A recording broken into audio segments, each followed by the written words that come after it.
My name's Andrew Root, and I'm the bass player for the DownBeat Keys.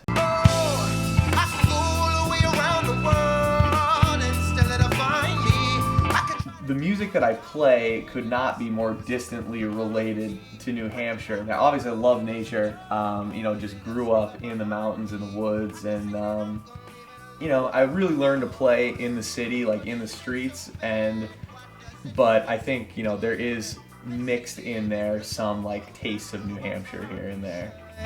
But it's calling my name and knocking at my door. You can call me a fool, but sure. I went to Hamilton College, and as everybody in the band did, and I was paired up in a roommate freshman year with our drummer Ryan Calabrese. He and I obviously just hit it off musically right off the bat. Like, oh, you're a drummer? Oh, you play bass? It probably took us 2 weeks before we were in a band together. So that was awesome. Just total coincidence that we happened to wind up in the same room together. But even before that, we were in our orientation groups. And I'm in the group with this kid named Siege. I had this idea in my head, I'm gonna put like rap vocals with live instruments. So I talked to this kid Siege about it, and we were like, yeah, let's totally put together like a hip hop band. And then I didn't see him for like years and for like all the way up until my senior year. And he and I crossed paths again, and we were like, dude, we should totally do that thing. And he was like, I got a keyboard player. I was like, I got a drummer. So we go into a rehearsal space. I bring Cal, and he brings Baldwin, our keyboard player. And we end up playing together and doing some stuff. It was pretty cool. We play, just sort of feeling things out. So then we decided that we were going to try to audition for this big concert on campus. They had this big party, and you could audition, among all the student bands to be the headline band. Me, Baldwin, and Cal go to this audition, and Siege was supposed to meet us there, but Siege didn't show. And so we're there, and Baldwin sees Kadaj. We're like, oh shit, what are we going to do? We don't have anything to do. And we hadn't written a single song at this point, incidentally. And so he sees Kadaj, and he knew, he's like, oh yeah, I think he does music. He's like, hey man, Kadaj, because he was also trying out for the spot. He's like, Kadaj, do you want to jam with us? And Baldy's like, yo, we need a rapper. You want to get on the stage? And I was like, all right, word, let's see. Do you want to come up? Just like do something? And so we had no song prepared whatsoever, and we just dropped into a groove, and all that is the DBK sound, it was instantaneous. It was just like just gelled into this perfect thing, this perfect sound that right off the bat we were all losing our minds because it just sounded so good. It's the first time I'd ever heard Kadaj open his mouth and sing, and I was playing with him, and I was just like, oh, this is good. Bring it back now. What's your addiction? What are you missing? Give me. Just our sound, which is these like funky, dancey grooves, and Baldwin with kind of his pop sensibility, and then the neo-soul hip-hop kind of thing on top, coming primarily through Kadaj. It was just on. So we got the headlining spot. That's sort of the origins of the band. Make it better, baby. I'll make it better, I'll make it better.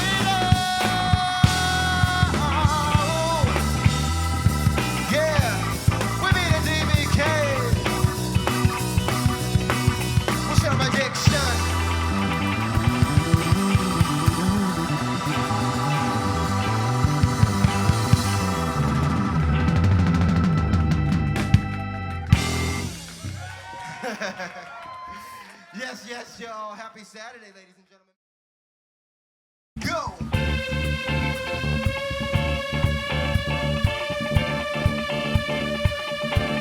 So we started off playing Hamilton College parties, and then after that, once word started to spread, then we were booking shows pretty much every weekend for about 7 months at different colleges. It was cool though. We got to be the biggest band on Hamilton campus. We started playing small fraternity parties, and we got to the point where we were the band, the go-to band for big parties on campus. And then soon we were opening up for the big acts that the college would hire. We also started to play in the city around that time. In New York City, there's a lot of pressure to bring people out, which you can't do if you play all the time. And so, just a matter of there's a hierarchy of clubs. So we would start playing the lower level clubs. First, we started at a place called the Bitter End. It's kind of a storied place for up-and-coming artists to play. But we packed the place out. It was pretty awesome. And we got a little press. We got an ASCAP in that publication under their radar report. It's kind of up-and-coming bands.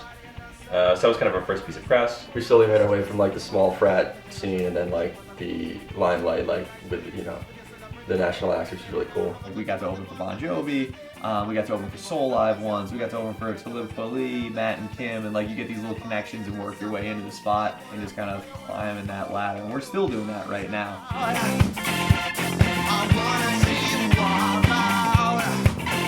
The goal is just to like do this all the time. Turn on the radio and We enjoy it so much, and sort of we get this like magical thing happening when we're all together in the same room. DownBeat Keys are the greatest band in the entire world. They're awesome. Andrew Root is a god. It was amazing. They were so cool. Super cool, mad stoked. Yeah. She loved them. Like she was so into it. Totally no, like righteous. Bring it back now. And most bands you hear these days will have a laptop that has like a bunch of extra shit mixed in. And so, you know, Baldwin uses the keyboard sounds, but he's still playing them all live. And so I think that's one of the big things is that you just have this predominantly live instrument sound, which is really rare on the radio these days. Odd to say that it is, but yeah, it's really rare. Work it, so we both connect like USBs. You want me when I need degrees. Not let me fucking Regarding the struggle of this, it's kind of like if you ask me on any day, I'm going to give you a different answer. There's times when the struggle is really tough, where your brain kind of gets the better of you, because you know there's this mix of like you want it so bad. It's a combination of like you love doing music so much, you love working with this group of guys. For me personally, I feel like the greatest gift I've been given to share with the world is music, and I think that everybody else up there would probably agree. And it's like when you're indulging in that gift and you feel like not only are you just having so much fun doing it, you feel like you're achieving your highest purpose as a human being. It's like you're creating the best thing that you can create, that nobody else can make, that has like the most ability of anything you can do to bring joy to the rest of the world. And like that's just so fulfilling and intoxicating when you're doing it, whether it be live or in the studio or whatever. Since we're separated, our loves are generated, I don't want you. I have a corporate job, which I'm lucky to have, and you know I would say all things considered, I enjoy it more or less.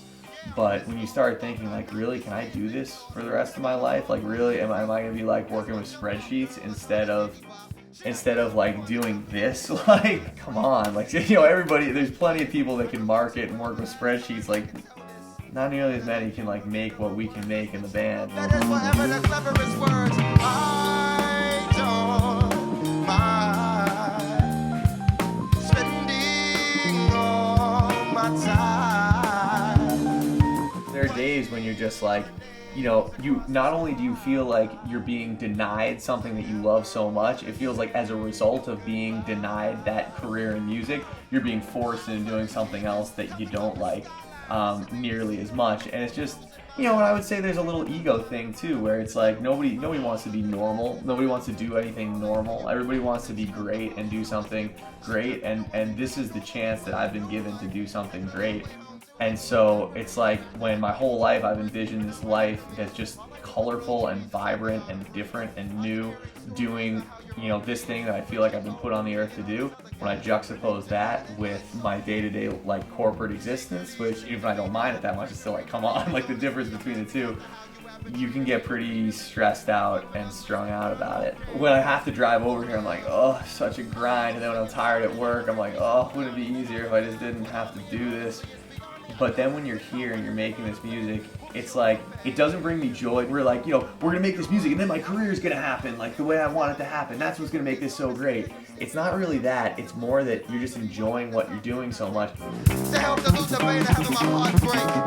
Now I'm downtown, bound to the past. Finding heart racing at a pace too fast. It is a struggle and a grind to try to do this. But if you can get your head in the right place, you know, all things considered, I would say it's a great source of joy in my life, much more than it is a source of like frustration. It's just a learning experience to deal with an uncertain future, because I think that's something that everybody in life has to deal with, is the fact that, you know, it doesn't matter who you are, you don't know what's happening even 2 minutes from right now, and you don't know where you're going to be in 5 years, 10 years, 20 years, anything like that. And with me, it's like right up in my face because it feels like there are these two roads diverging, and I really want the one and not the other, and it feels like constantly this one's slipping away. But everybody has to deal with that, and I think that learning to deal with it now and to try to focus on what I can control and not worry too much about what the future holds is a really good life skill that's going to benefit me down the road regardless.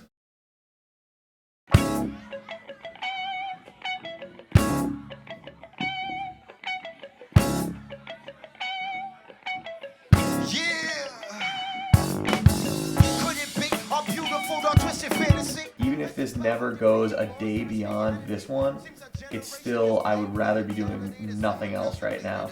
And so I think that's the thing to focus on, is just, you know, the old cliche, take it one day at a time and be in the moment. And you just have to focus in on what you're doing. Remember that you enjoy what you're doing, independent of any like long-term financial goal, and just try to push towards the dream without being like desperately attached to it. I've got a girlfriend, I've got parents who put a lot of money into my education.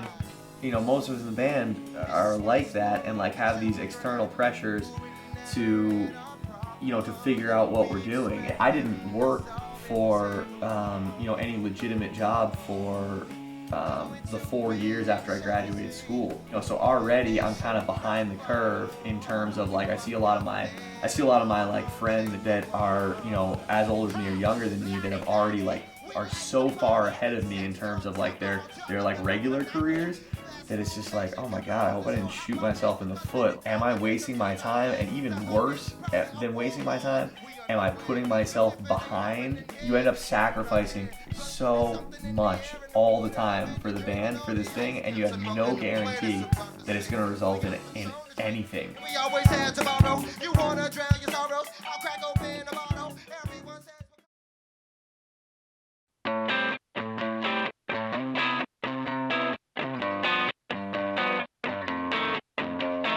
long ago, you told me that we would always be together, but now I'm lonely. Hey, long ago, you told me that we would always be together, but now I'm lonely, and you were nowhere to be found. Your clothes in my closet, I'm hoping you want them back, just so I can see you again. 'Cause you left me, and I'm lonely. Only you can help me right. Falling from the sky, I saw you dive into my field of view. Caught me by surprise, you're such a mystery. Oh, will you stay the night? So over time you'll show me why I'm living. Never say goodbye, that'll be the death of me. Oh, long ago, you told me that we would always be together, but now I'm lonely, and you were nowhere to be found. Your clothes in my closet, I'm hoping you want them back, just so I can see you again. 'Cause you left me, and I'm lonely. Only you can love me right. I'm lonely, I'm lonely, I'm lonely. Now you're gone. I'm lonely, I'm lonely, I'm lonely. Now you're gone. When I close my eyes, I feel you dive into my